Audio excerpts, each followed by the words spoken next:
오늘 본문의 말씀은 로마서 5장 1절부터 8절까지 봉독하겠습니다.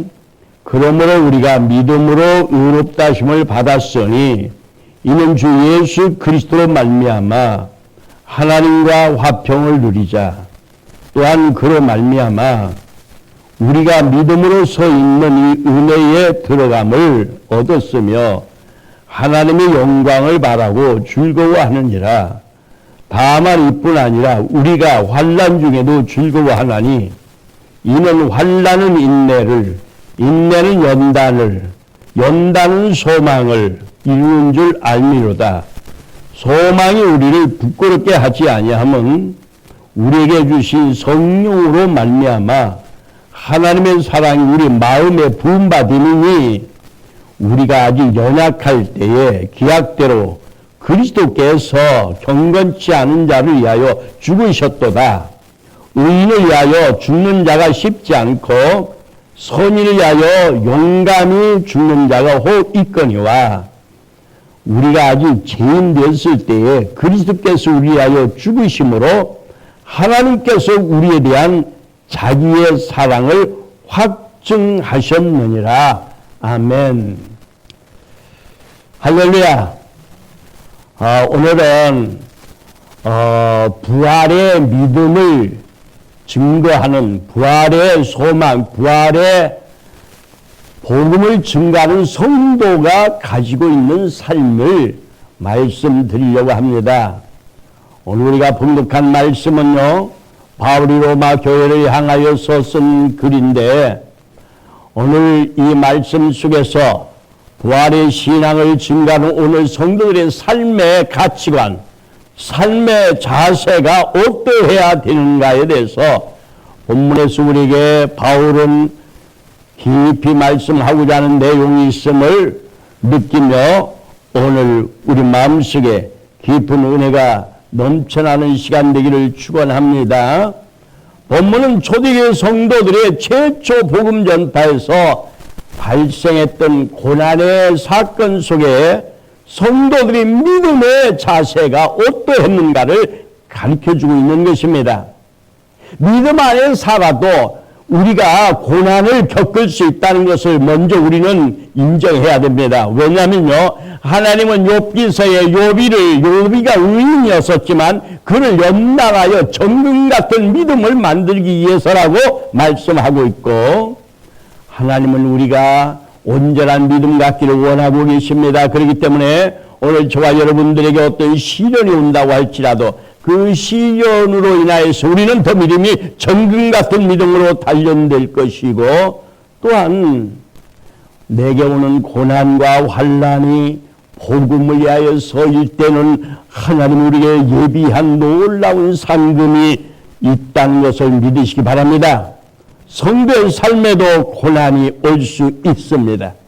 그 고난은 우리가 잘못해서 오는 고난도 있겠지만 우리가 복음을 위하여서 받는 고난도 있다는 것을 명심하시고, 어쨌든 다윗과 같은 사람에게도 그가 믿음이 좋았던 사람인 것 같지만, 그러나 그가 시편을 기록한 내용을 보면요, 엄청난 고난과 환난을 많이 겪을 때가 있었음을 보는데, 시편 50편에 보면 이렇게 말합니다. 15절에 환난 날에 나를 부르라. 내가 너를 건지리니 내가 나를 영화롭게 하리라. 할렐루야. 오래전에 간증한 것이 있는데, 민우식 목사님이라고 하는 분이 계셨습니다. 이번에 신촌 성결교회라고 하는 교회 장로였는데요, 어쩌다가 비온을 걷다가 우산을 받고 가는데 비가 오는 날 벼락을 맞았습니다. 온몸에 벼락을 맞았습니다. 의사들이 말합니다. 세브란스 병원에 입원했을 때에 이 사람은 살 수 없다고는 절망적인 상태였습니다. 그가 누워서 침대에 누워서 벽을 향하여서 얼굴을 대고 있는데 이 사람은 살 가망이 없다라고 늘 얘기하는 소리를 듣고, 내가 이제 죽는가 보다, 내가 이렇게 쉽게 죽을 바에는 내가 믿음을 좀 깊이 가질 걸, 내가 교회 안에서 쓸데없는 갱기만 부리는 믿음을 가졌구나, 회개하는 마음을 가지고 그가 머릿속에 떠오르는 하나님 말씀이 있었는데, 환난 날에 나를 부르라 내가 너를 건지리니 내가 나를 영화롭게 하리라는 말씀이 떠올라서 하나님 앞에 벽을 향하여 얼굴을 대고 히스기야 왕같이 간절히 기도했답니다. 놀랍게도 그는요 3일 만에 이제 일어나 앉을 수가 있었고 그는요 살아나서 이제 목사가 돼가지고 분야를 다니는 강사도 되었었더랍니다. 여러분 환난 날에 내가 너를 건지리라고 이 말씀이 오늘 저와 여러분들에게도 깊이 뿌리 내리기를 축원합니다. 환난이 왔을 때 우리는 재수없어서 이런 일이 왔나라고 생각하고 지나가면 안 됩니다. 어떤 환난, 어려움이 내게 고난이 왔을 때 우리는 영적인 진단이 먼저 필요한 줄 알아야 됩니다. 첫째는 나를 살펴보고 내가 어떤 죄로 인하여서 이런 문제가 왔는가, 환난이 왔는가 원인을 찾아보고 회개해야 될 필요가 있습니다. 철저하게 회개해야 될 필요가 있습니다. 이것이 내가 지은 죄가 아닐지라도 공동적인 죄, 그런 죄까지라도 살펴보면서 철저히 회개할 필요가 있습니다. 두 번째는요, 어둠의 세력들의 공격에 의해서 오는 것이라고 한다면 우리는 예수 그리스도의 십자가의 능력을 가지고 능히 어둠의 영들을 물리치는 성도들 되기를 축원합니다. 세 번째는 복음을 위하여서 받는 고난이라면은 그 고난 다음에 놀라운 승리와 축복이 있다는 것을 믿으시기 바랍니다. 우리는 이 고난의 훈련장에서 아픔을 함께 누리고 눈물로 씨를 뿌리며 형제를 느끼고 살아갈 수 있습니다.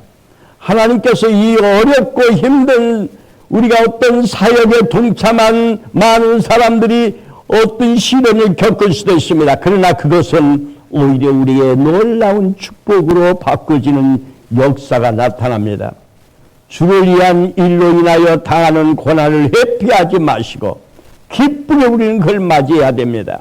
그래서 로마서 8장 17절에 뭐 이렇게 말합니다.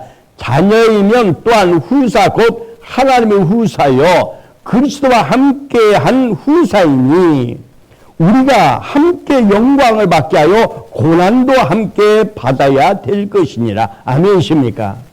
그리스도와 더불어서 우리가 하나님의 자녀가 됐고 우리가 예수님과 같이 부활의 승리, 영원한 승리가 우리에게 있다고 한다면 우리가 그 승리를 쟁취하게 하여 이 땅 사람들 간에 복음을 증거하게 하여 고난이 올 수도 있는데 그 고난도 함께 받아야 된다고. 그와 함께 영광을 받을 그날을 향하여 우리는 고난도 받는 걸 즐거워할 수 있는 성도 되어야 한다는 것입니다.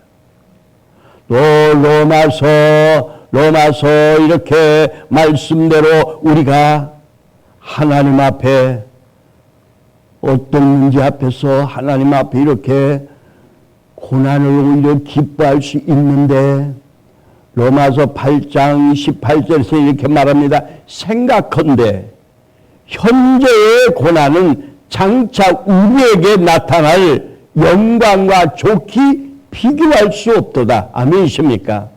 앞으로 우리가 받아야 될 영광은요, 지금의 고난은 아무것도 아니라는 거예요. 베드로전서 3장 14절에서도 그러나 의를 위하여 고난을 받으면 복 있는 자니 할렐루야. 의를 위하여 복음을 위하여서 고난을 받는 것은 오히려 복이 있는 자라고 했습니다. 또 베드로전서 2장 19절에 보면은 이렇게 말합니다. 애매히 고난을 받아도 하나님을 생각함으로 슬픔을 참으면 이는 아름다운 것이니 할렐루야. 내가 지금 애매한 고난을 받아요. 그렇지만 그것이 하나님의 영광을 위하여서 하는 삶이라면은 그걸 슬픔을 참는다면은 그게 아름다운 모습으로 바뀝니다. 20절에는 이렇게 말하고 있어요. 오직 선을 행함으로 고난을 받고 참으면은 이는 하나님 앞에 아름다우니라. 우리가 선을 행하는 것, 선은 하나님이 나를 위한 삶, 복음을 전하는 삶을 위하여 고난을 받는 건 참으로 아름다운 것이라고 했습니다. 고난이 나를 망하게 하는 것이 아닙니다. 고난이 나를 나대게 하고 고난이 하나님의 축복을 받게 하는 지름길이라는 걸 믿으시기 바랍니다. 이 사건들은 하나님이 나를 위해서는 현대 성도들에게도 동일하게 역사할 수 있습니다. 현대 성도들은 행위대로 갚아주시는 주님의 음성을 듣고 마음에 새겨야 할 것입니다. 초대교회는 사실 엄청난 핍박을 받았습니다. 그러나 오늘날은 우리가 핍박이 없습니다. 그러나 핍박보다 더 무서운 세속적인 유혹에서 세속적인 제약 가운데서 신부의 단장을 한 성도의 믿음은 너무 중요한 것입니다. 본문의 말씀 바로 성도의 내면 속에 깊이 내재해 있어야 될 신부로서의 자질을, 신부로서의 신앙을 가리키고 있는 걸 봅니다. 본문 1절을 이렇게 시작합니다. 그러므로 우리가 믿음으로 의롭다심을 받았으니 우리 주 예수 그리스도로 말미암아 하나님과 화평을 누리자. 할렐루야. 우리가 그리스도로 말미암아 모든 죄악과 허물이 용서받았으므로 우리는 하나님과 화평을 누리는 거요. 구약에서는 하나님의 진노를 풀어주게 하여 화평제사를 드렸습니다. 화목제사라고 드렸습니다. 이 화목제사의 화평제사가 이루어졌으므로 우리는 이미 예수님을 통하여 하나님과 화평함으로 우리는 하나님을 두려울 존재가 아니라 나의 생명을 보존해 줄 아버지로 생명의 근원으로 믿어야 될 것입니다. 아멘이십니까? 여기 그리스도 말미암아, 이 말미암아라는 단어가 대단히 중요한 의미를 가지고 있어요. 우리가 누리는 화평이나 평화나 행복이라고 하는 것은 예수 그리스도만으로 오는 것이라는 것입니다. 오직 예수 그리스도만 말미암아 우리에게 주어지는 것이라는 거죠. 주님 안에서만 진정한 화평과 행복이 있다는 겁니다. 아멘이십니까? 그리고 여기 화평을 누리자를 원문으로 정확하게 번역한다면 화평을 즐기자, 행복을 즐기자라는 뜻입니다. 우리는 주님 안에서 주님 때문에 행복을 즐기는 사람이 되어야 할 줄로 믿습니다. 11절에 이렇게 말합니다. 우리 주 예수 그리스도 말미암아 하나님 안에서 또한 즐거워하느니라. 하나님 안에서 즐거워하느니라. 여기에 즐거워하느니라. 즐거워한다는 것은 좀 더 정확하게 분석해 보면은 하나님이 내 안에 계시기 때문에, 성령이 내 안에 계시기 때문에, 예수님이 내 안에 계시기 때문에 즐거워할 수 있다는 것입니다. 안 믿으십니까? 내 안에 예수님이 계시기 때문에 환경과는 관계없이, 내 처지와는 관계없이 내 마음이 진정한 즐거움, 화평이, 평안이, 기쁨이, 능력이 임할 수 있는 것입니다. 이게 오늘날 성도들의 삶에 내재해 있는 인격적인 신앙인 것입니다. 골로새 1장 24절에 이렇게 말합니다. 나는 이제 너희를 위하여 받은 괴로움을 기뻐하고 그리스도 남은 고난을 그의 몸된 교회를 위하여 내 몸에 내 육체에 채우노라. 여러분, 오히려 고난을요 기뻐하는 거예요. 하나님의 주신 고난을 몸된 교회를 위하여 채우는 걸, 육체의 그 많은, 여기에 보면요 사도 바울이 육체에 채운다고 하는 말은요, 그가 복음을 전하다가 매를 엄청 많이 맞고 돌에도 맞아서 죽임을 당해 쓰레기통에 버림받을 때도 있었다는 것입니다. 오늘 우리가 복음을 위하여 의를 위하여서 살다가 어떤 어려움을 겪는 것은 오히려 그건 축복인 걸 믿습니다. 오히려 그건 기뻐할 일인 것이죠. 미국에서 성공학자 돈 카스트는 성공이 기쁨을 가져다 주는 것이 아니고 기뻐하는 삶을 사는 사람이 성공이 따라온다고 했어요. 내 마음의 화평과 평안을 누리게 되는 원인은 주님이 내 안에 계시기 때문인 것입니다. 원래 우리는 죄로 말미암아 죽을 수밖에 없는 사람들이었죠. 죄삭은 사망이죠. 그런데 예수 그리스도의 십자가의 보혈의 공로를 우리가 다 살게 되었습니다.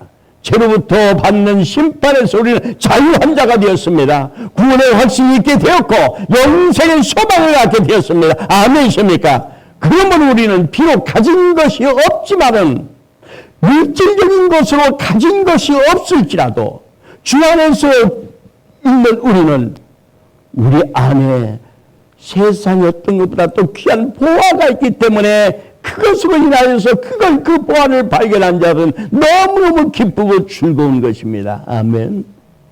구원받은 믿음을 가진 성도의 삶의 특징은 환난 중에도 즐거워하는 것이에요. 믿음 있는 성도는 환난을 만날 때 그 태도를 보면 알 수가 있습니다. 믿음 있는 성도는 환난 중에도 즐거워할 수 있다는 거예요. 믿는 자에게는 환난보다 기쁨이 더 많기 때문입니다. 구원의 기쁨, 안전의 평안, 소망의 안정, 이것이기 때문에 환경을 능히 이겨낼 수 있습니다. 3절과 4절을 한번 봅시다. 다만 이뿐 아니라 우리가 환난 중에도 즐거워하나니 이는 환난은 인내를 만들고 인내는 연단은 소망을 이룬 줄 알미로다. 할렐루야. 믿음의 사람은 평안과 축복이 먼저인 것입니다. 그러나 평안할 때뿐 아니라 유한겔리온 복음을 위해 환난을 만날 때 더 기뻐한다는 거예요. 유한겔리온 복음. 유한겔리온의 복음은 두 가지 복음이 있습니다. 구원의 복음과 심판의 복음이 있습니다. 우리가 심판의 복음이 있다고 할지라도 우리는 거기서 두려울 필요가 없는 것은 이미 우리에게서 심판은 지나갔기 때문입니다. 예수님은 우리에게 닥칠 환난을 해결해 주셨기 때문에 고난은 주님을 따르는 길이기 때문에 어떤 상황에도 주님이 나의 모든 고난을 담당해 버렸기 때문에 우리는 어떤 고난과 환난 가운데서도 기뻐하는 것입니다. 우리에게 오는 환난이라는 게 무엇일까요? 늘 우리가 잘 겪을 수 있는 몸속에 찾아오는 질병을 만났을 때, 어떤 뜻하지 않은 사고를 만났을 때, 어떤 일에 대해서 실패를 만났을 때, 극히 가난해졌을 때, 또 인간관계가 깨지고 상처를 받았을 때 등등, 여러분, 예수 믿으면 이런 환난을 전전 없애버리는 삶이 아니라 이런 환난을 이길 수 있는 삶으로 바뀌는 것입니다. 아멘이십니까? 많은 사람들은 예수 믿으면 아무런 환난도 없고 시온의 대로를 탄탄한 인생 열어줄 줄 압니다. 물론 그렇게도 할 수 있습니다. 그러나 복음을 위하여 받는 고난이 있을 수 있습니다. 이 복음을 위한 고난은 하나님이 책임져 주실 뿐만 아니라 더 큰 놀라운 상금이 있기 때문인 걸 믿으시기 바랍니다. 우리가 성경에 나오는 요셉을 보세요. 요셉이는 하나님의 뜻을 이루기 위하여서 그는 하나님의 꿈을 가졌지만 그 꿈으로 인하여서 그는 노예로 팔리고 감옥에 갇히는 어려운 역경이 있었지만 그러나 하나님의 계획대로 바로의 왕국의 총리 대신이 되었고 그의 민족을 구원하는 역사가 일어났음을 믿으시기 바랍니다. 욥이도 그가 동방의 의인이었지만 그러나 그가 고난과 어떤 고통 속에 있었지만 그 고통은 오히려 그에게 믿음의 정금 같은 믿음 만들게 했고 그는 종전보다도 더 갑절이나 축복을 받은 자 되었습니다. 다니엘을 보세요. 다니엘은 의로운 믿음을 가졌지만 그러나 그는 사자굴 속에 들어갈 수밖에 없는 그런 처지에 임하기도 했습니다. 그러나 하나님이 사자 입을 보호하여 주었던 것을 봅니다. 오늘 이 자리에 앉은 여러분 가운데서도 하나님께서 순종하는 것 때문에 고난을 당하고 핍박을 당하는 성도가 있을 수 있습니다. 그런데 그런 환난 가운데서도 성도의 특징은 즐거워한다고 하는 것입니다. 믿음의 사람과 세상 사람의 차이가 무엇입니까? 환난을 당할 때에 믿음이 없는 사람은 실망하고 좌절해버립니다. 그러나 믿음이 있는 사람은 환난 가운데서 천국 같은 믿음으로 바뀌는 것입니다. 자, 그렇다면은 환난 가운데서도 즐거워해야 될 이유가 좀 더 구체적으로 무엇입니까? 오늘 우리는 예수 그리스도 안에서 내 성품이 바뀌고 내 삶의 가치관이 바뀌었기 때문인 것입니다. 내 삶의 가치관이 세상적이지 않고 영원한 하늘나라에 있기 때문에 더 가치 있는 영원한 곳에 가치를 두고 있기 때문에 그렇습니다. 하나님의 말씀으로 거듭난 성도는 성품이 바뀌고 가치관이 바뀌는 것입니다. 고린도후서 5장 17절에 이렇게 말합니다. 보라, 옛것이 지나고 새로운 피조물이 되었느니라. 아멘이십니까? 환난의 인내는 연단을 받는 그 훈련 받는 것은 하나님의 새로운 피조물로 창조된 하나님의 자녀들이 온전한 믿음이 되기까지의 훈련이라는 것입니다. 훈련받고 성품이 변화되면 삶의 해석이 달라집니다. 믿음이 있으면 상황이나 환난이 바뀌는 것이 아니라 해석이 바꿔지는 것입니다. 독실한 기독교 신자로서 세계 역사상 교회 음악 작곡가들 가운데 가장 뛰어난 사람이 있는데 그 이름은 요한 세바스찬 바하입니다. 요한 세바스찬 바하의 생애는 그야말로 고난의 연속이요 좌절의 연속이었습니다. 바하는 10살 때 아버지와 어머니가 돌아가셨습니다. 바하는 사랑하는 아내가 결혼한 지 13년 만에 죽었습니다. 자녀 한 명은 정신박약자였습니다. 그는 노년에 앞을 보지 못해 눈이 어두워졌고 또 뇌출혈로 쓰러져 반신불수가 되었습니다. 그러나 이런 상황 속에서도 그는 계속해서 작곡을 했습니다. 수많은 그의 작품은 영혼을 완전히 살려볼 만큼 웅장하고 엄청난 찬양과 경배와 참 감사의 노래를 그는 불의 명작으로 남기게 되었습니다. 그가 작곡한 모든 곡의 마지막 부분에는 항상 이렇게 기록되어 있습니다. 오직 하나님의 영광만을 위하여라고 적었습니다. 엄청난 고난 속에서도 좌절하지 않고 하나님의 영광만을 위하여 살았다는 것입니다. 그는 하나님께서 주시는 삶의 희망과 놀라운 영감으로 불의 명작을 남기게 된 것입니다. 세바스찬 바하는 환난을 대하는 태도가 달랐습니다. 오히려 그는 환난 가운데서 하나님에게 더 가까이 갔고 하나님을 깊이 만나는 역사가 나타났다는 것입니다. 환난 때 오히려 기뻐하고 감사하고 하나님 영광을 위해서 그는 살았습니다. 그 삶의 가치관이 그렇기 때문에 하나님께 놀라운 영감을 주게 된 거죠. 아멘이십니까? 베드로전서 3장 14절에 그러나 의를 위하여 고난을 받으면 복이 있는 자니. 아멘이십니까? 자, 우리에게 어떤 고난이 왔을 때 그 고난을 내가 의를 위하여 하나님을 위하여서 고난이라는 거 바꿔버릴 수 있다는 거죠. 베드로전서 2장 19절에서 애매히 고난을 받아도 하나님을 생각함으로 슬픔을 받으면 이는 아름다우나. 여러분, 애매하게 내가 지금 주를 위하여 살지도 않았는데 고난을 받았는지, 주를 위하여 살다 고난을 받았는지 몰라요. 그러나 애매히 고난을 받아도 하나님을 생각함으로 슬픔을 참으면 아름다우나. 할렐루야. 여러분들 이렇게 하세요. 내가 지금 고난을 받고 있는 것이 어쩔 때는 애매하게 하나님의 영광을 위한 고난인가 아니면 내 욕심 때문에 받는 고난인가. 그러나 결과적으로 모든 것을 정리해서 하나님의 영광으로 바꿔버리세요. 하나님의 영광을 위해 하나님의 주시는 하나님의 영광을 위하여 쓰는 고난으로 바꾸세요. 그걸 얼마든지 바꿀 수 있습니다. 내가 지금 어떤 고난을 받았을 때 그 고난을 받는 태도가 믿음의 자세로 바뀌면은, 믿음의 삶으로 바뀌면은 그 고난은 하나님에게 유익을 주는 고난이 될 수 있는 것입니다. 우리의 삶의 가치관이 그래서 바뀌어서 모든 일에 대한 생각이 바뀌어져야 됩니다. 이 생각이, 가치관이 바뀐 것과 바뀌지 않은 것은 엄청난 차이를 가져오더라고요.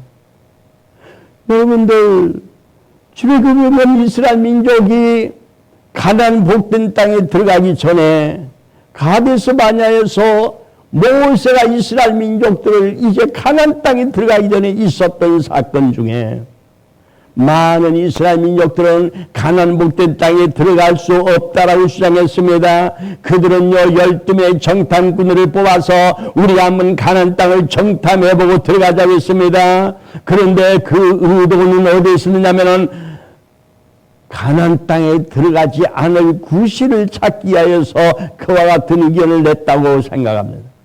그들이 그래서 모세가 12명의 정탐꾼을 보냈습니다. 12명의 정탐꾼이 가나안 땅을 두루 다니고 돌아와서 하는 말이, 10명이 다 그곳은 옥토기는 하지만 그것은 아낙자손 네피림을 만났다. 그들은 거인이라 우리는 그들 앞에 메뚜기같이 밟혀 죽을 것이다. 우리는 다시 애굽으로 돌아가자라고 했습니다. 그러나 갈렙과 여호수아 두 사람만은 아니다. 우리는 그들을 능히 이길 수 있다. 하나님이 우리와 함께하기 때문에. 아멘이십니까? 하나님이 우리와 함께하기 때문에, 하나님 말씀 앞에 순종하고 믿음으로 사는 사람은요, 내 삶 자체를 누가 함께 하셨어요? 하나님이 나와 함께 하시기 때문에. 하나님이 내 편이 아니거든요. 내가 하나님 편에 서 있기 때문이죠. 내가 하나님 편에 서 있기 때문에, 하나님 말씀 앞에 순종하기 때문에 그들이 우리 팔이다. 오늘 우리는 이거 믿음으로 바뀌어져야 돼요. 결과가 어떻게 되었습니까? 부정적인 사람들은 모두 죽었습니다. 10명의 정탐꾼을 따라서 돌을 들어서 모세와 갈렙과 여호수아를 쳐 죽이려고 했던 모든 사람들이 다 광야에 죽고, 새로 태어난 어린 아이들을 통하여 장년이 되어서 그들은 40년 동안 광야에 있다가 가나안 땅에 들어가는 모습을 봅니다. 오늘 우리 믿음은 어떻습니까? 12명의 정탐꾼에 10명의 정탐꾼에 속해서는 안 됩니다. 갈렙과 여호수아의 믿음을 소유하기를 축원합니다. 환난 가운데서도 즐거워해야 하는 이유가 무엇입니까? 하나님의 이루하심이 우리에게 있기 때문인 거예요. 아멘이십니까? 고린도후서 1장 3절에 이렇게 말합니다. 찬송하리로다. 그는 우리 주 예수 그리스도의 하나님이시요 자비의 아버지시요 모든 이로의 하나님이시며. 아멘이십니까? 그리스도의 하나님이요 자비 아버지시요 모든 이로의 하나님이십니다. 하나님은 우리를 이로해 주시기를 원하십니다. 또 4절에 이렇게 말합니다. 우리의 모든 환난 중에서 우리를 이로하사, 우리의 모든 환난 가운데서 하나님 우리를 이로하여 주시고, 우리로 하여금 하나님께 받는 이로로서 모든 환난 중에 있는 자들을 능히 이로하게 하시는 이심이로다. 아멘. 하나님은요 나를 이로하실 뿐만 아니라 나를 통하여 또 환난 당하는 사람들을 이로하게 하십니다. 누가복음 16장 25절에 우리는 이 말씀을 마음에 새겨야 될 귀한 말씀이 있습니다. 아브라함이 이렇게 말합니다. 가르레에 너는 살았을 때 내 종은 좋은 것을 받았고 나사로는 고난을 받았으니 이것을 기억하라. 이제 저는 여기서 이름을 받고 너는 고민을 받느니라. 부자가 있었습니다. 연락했습니다. 하나님을 몰랐습니다. 하나님을 몰랐습니다. 거짓 나사로가 있었습니다. 온몸에 병들었습니다. 그 상에서 떨어지는 분소기를 먹고 살았습니다. 그러나 둘 다 가야 될 죽음이 그 앞에 있었습니다. 죽고 난 다음에 거짓 나사로는 한없이 아브라함의 품 안에서 위로를 받았고, 부자는 그는 고통 가운데 있었다는 것입니다. 우리에게는 진정으로 하나님의 이루하심이 우리에게 우리 삶 속에서와 영원한 곳에서 있는 걸 믿으시기 바랍니다. 골로새 1장 24절에 나는 이제 너희를 위하여 받는 괴로움을 기뻐하고 그리스도의 남은 고난을 그의 몸된 교회를 위하여 내 육체에 채우노라. 아멘이십니까? 고난을 우리 기뻐할 수가 있어요. 요한일서 3장 16절이 이렇게 말씀합니다. 그가 우리 위하여 목숨을 버리셨으니 우리가 이로써 사랑을 알고 우리도 형제를 위하여 목숨을 버리는 것이 마땅하니라. 우리가 이 땅에 사는 동안에 복음을 위하여 목숨을 버리는 때가 온다고 할지라도 우리는 거기 앞에서 담대할 수 있어야 됩니다. 지금의 믿음은요, 지금 앞에서도 끝까지 복음을 전할 수 있는 믿음이라야만이 세속적인 세상을 이겨낼 수 있거든요. 블레타 스틸 크로니 선교사라고 대만의 선교사가 있었습니다.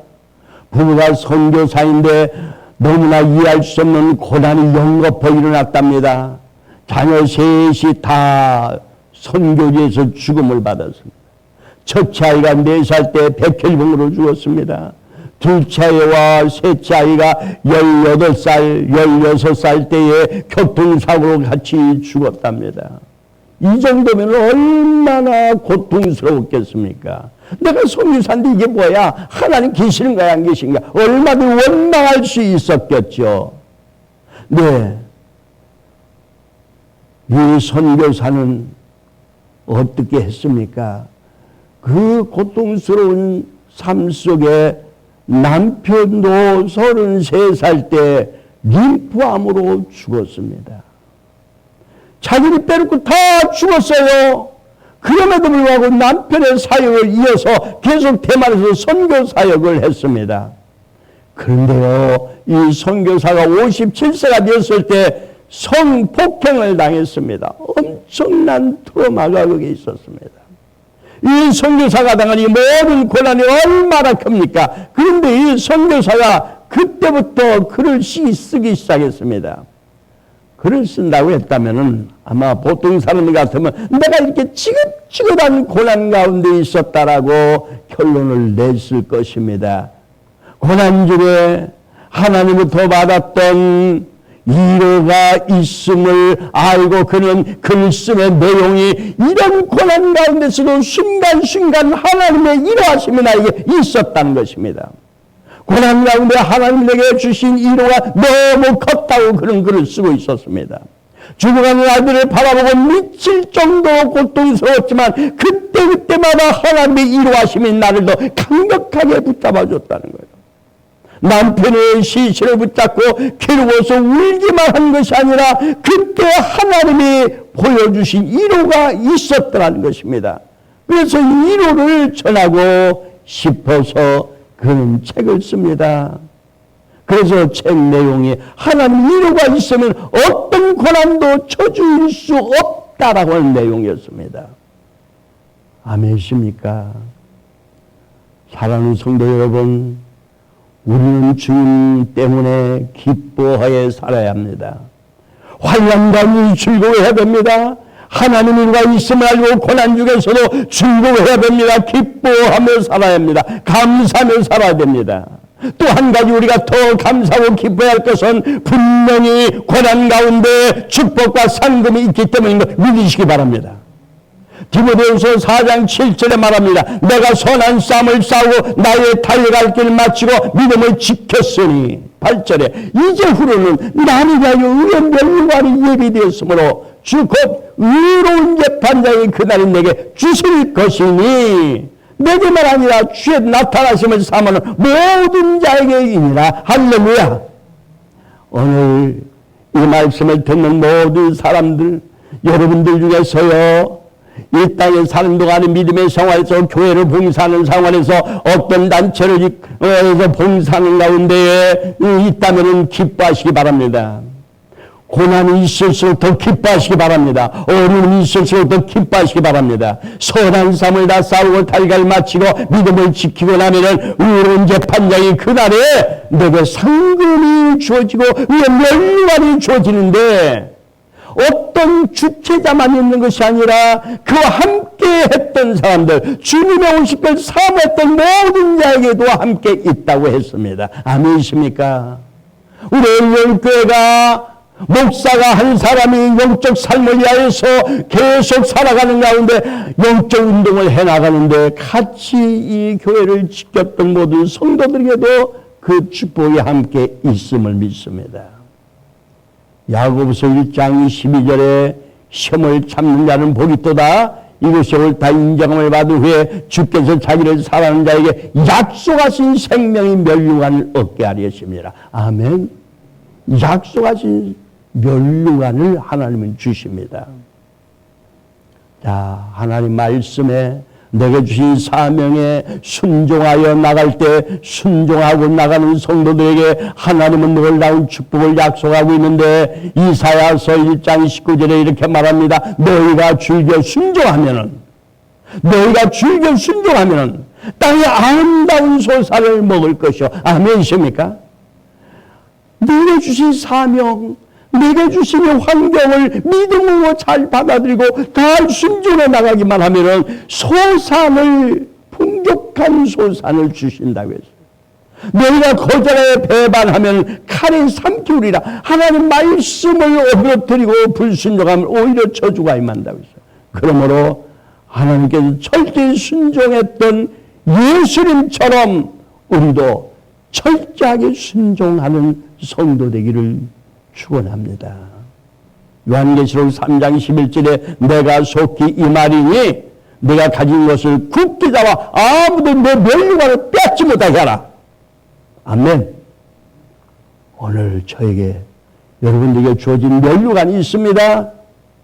그 멸류관을 빼앗기지 마시기 바랍니다.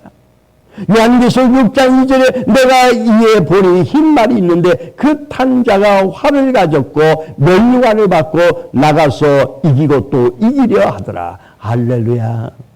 우리의 대장 되신 예수님은 계속 이기고 계십니다. 오직 내 안에 대장 되신 예수님을 모시고 끝까지 믿음의 승자가 되어서 멸류관 받을 수 있는 복된 성도들 되기를 축원합니다. 다 같이 우리 합심해 기도합니다.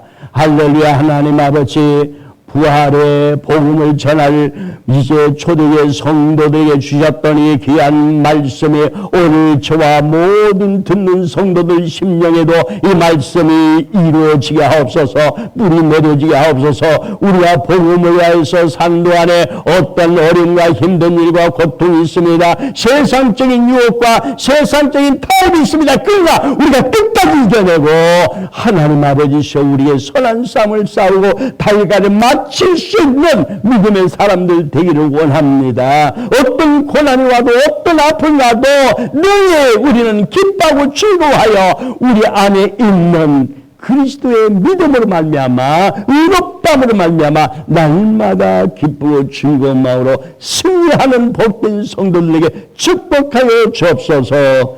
예수님의 이름으로 간절히 기도합나이다. 아멘.